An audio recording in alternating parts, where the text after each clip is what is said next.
Party का टूट जाना तो ये राजनीति में चलता रहता है, लेकिन बड़ी बात यह है कि क्या मोदी को रोक पाएंगे 2024 में? जवाब है बिल्कुल नहीं। पटना में जैसे सारे हमारे भारत के राजनीति के तुष्टीकरण करने वाले सारे इकट्ठा हुए, लेकिन भारत को जो आगे बढ़ाने वाले हैं वो अमेरिका में सारे इकट्ठा हुए। ये देश संविधान से चलेगा, ना कि शरिया से। राहुल गांधी को इस देश का प्रधानमंत्री बनना है, खुद का ठिकाना नहीं है, खुद नेशनल हेराल्ड केस में बेल पे घूम रहे हैं। ऐसे देश आगे बढ़ेगा? भजन सिंह भिंडर जो कि एक Khalistani so called Khalistani terrorist हैं, और वो इसी वजह से राहुल गांधी की वहाँ रैली में नेशनल एंथम का अपमान होता है और वहाँ खालिस्तान जिंदाबाद के नारे लगते हैं। 2024 लोकसभा चुनाव की तैयारियां तमाम पॉलिटिकल पार्टीज की तरफ से की जा रही हैं और अगर बात की जाए, हमने देखा किस प्रकार से पटना में बैठक भी हुई। वो बैठक हुई थी मोदी जी को रोकने के लिए कि 2024 में पीएम मोदी को रोकना है, लेकिन हम देख रहे हैं कि उस बैठक के 10 दिन के अंदर ही एक पार्टी का इस तरह से पूरी तरह से बिखर जाना और उसके बाद जेडीयू में भी फाड़ की खबरें आना। हमारे साथ इस समय युवा नेता कुशाग्र गौड़ हैं। कुशाग्र जी से बात करेंगे। कुशाग्र जी, 2024 की तैयारी सभी दल कर रहे हैं, बीजेपी भी कर रहा है, कांग्रेस, तमाम दल कर रहे हैं, लेकिन हमने देखा जो विपक्षी एकजुटता बैठक हुई कि रोकेंगे, ऐतिहासिक बैठक हुई, लेकिन 10 दिन में एक पार्टी का टूट जाना। जी देखिए, पार्टी का टूट जाना तो ये राजनीति में चलता रहता है, लेकिन बड़ी बात यह है कि क्या मोदी को रोक पाएंगे 2024 में? जवाब है बिल्कुल नहीं। क्योंकि ये सब मतलब मजलिस में मिलकर बैठ गए जुगनू सारे, और ऐलान हुआ सूरज को बदला जाएगा। सारे विपक्षी दल तो जुगनू हैं। नरेंद्र मोदी जी के नेतृत्व में ये भारत आगे बढ़ रहा है। आप देखिए, अभी यूएस विजिट हुई, पटना में जैसे सारे हमारे भारत के राजनीति के तुष्टीकरण करने वाले सारे इकट्ठा हुए, लेकिन भारत को जो आगे बढ़ाने वाले हैं वो अमेरिका में सारे इकट्ठा हुए। सुंदर पिच्चई से लेके, मुकेश अंबानी से लेके, नरेंद्र मोदी से लेके, आनंद महिंद्रा जी से लेके सब लोग। तो ये देश को आगे बढ़ाना है, और देश को आगे बढ़ाने के लिए एक विजन चाहिए, ना कि समाज में बांटना, हिंदू मुसलमान करना, मुसलमान को आगे ना बढ़ने देना, मुसलमानों की ऐसी छवि बना देना कि वो मुसलमानों को बताओ, एजुकेट करो कि भाई आर्टिकल 44 ही के तहत ही यूसीसी लागू होनी चाहिए। अब आप कह रहे हो कि मुसलमान, अच्छा सीए पे आ जाते हैं कि सीए में मुसलमान को नहीं जोड़ रहे, सीए में और यूसीसी में कह रहे हैं कि मुसलमान को क्यों जोड़ रहे हो। ये हिपोक्रेसी है, ये कैसे चलेगा? ऐसे देश आगे कैसे बढ़ेगा? अब जो 2024 में नरेंद्र मोदी जी के नेतृत्व में भारतीय जनता पार्टी पूर्ण बहुमत के साथ जीतेगी और 325 से ज़्यादा सीटें आएंगी, कोई ताकत रोक नहीं सकती। ये जो यूसीसी पर आपने बात की, तमाम यहाँ पर स्टेटमेंट्स आई हैं, चाहे समाजवादी पार्टी के प्रवक्ताओं की हो या फिर उनके सांसदों की हो कि नहीं हम तो नहीं मानेंगे, चाहे कानून बना लो। इसी बीच आज मुस्लिम पर्सनल लॉ बोर्ड की भी स्टेटमेंट आई है कि यूसीसी का विरोध करो, इसके विरोध में खड़े रहो। तो क्या कहेंगे? देखिए, ये देश, we the people of India, constitution इसकी आत्मा है हमारे देश की। ये देश संविधान से चलेगा, ना कि शरिया से। अब आप देख लीजिए कि क्रिमिनल में, शरिया में लिखा है हाथ चोरी करने पर, लेकिन वो लोग वो फॉलो नहीं करेंगे। लेकिन सिविल में लिखा है कि हिंदू को तो सिर्फ एक शादी अलाउड है और मुसलमानों को 4 शादी, वो फॉलो करेंगे। ऐसे कैसे चलेगा? अब एक परिवार में रहने के लिए तो सबके लिए समान कानून होना चाहिए ना, तभी तो देश आगे बढ़ेगा।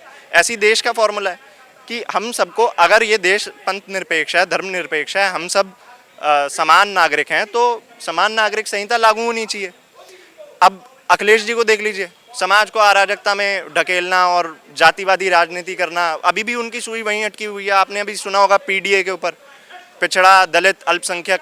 ये ऐसे देश चलाओगे क्या? आधुनिक भारत है भाई। 2023 में भारत विश्व गुरु की ओर बढ़ता जा रहा है।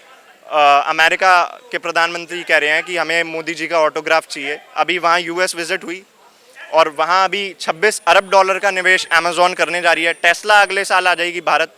एलॉन मस्क ने कहा है कि मैं मोदी जी का फ़ैन हूँ।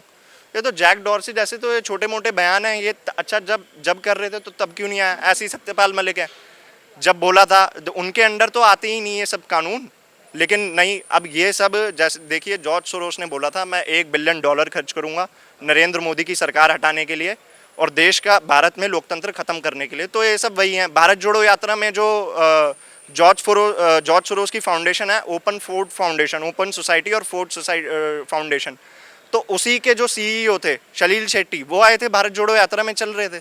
तो ऐसे देश आगे बढ़ेगा? देश को तोड़ रहे हो। जो कहते हैं भारत तेरे टुकड़े होंगे, इंशाअल्लाह इंशाअल्लाह, जेएनयू में नारे लगते हैं, वही कन्हैया कुमार राहुल गांधी जी के साथ चल रहा होता है। राहुल गांधी को इस देश का प्रधानमंत्री बनना है, खुद का ठिकाना नहीं है, खुद नेशनल हेराल्ड केस में बेल पे घूम रहे हैं। ऐसे देश आगे बढ़ेगा? तो नेता इटली से आ जाएंगे, तो ऐसे तो देश आगे नहीं बढ़ेगा ना। देश को तो, भारत को आगे बढ़ाना है तो भारत ये लोगों का नेतृत्व चाहिए।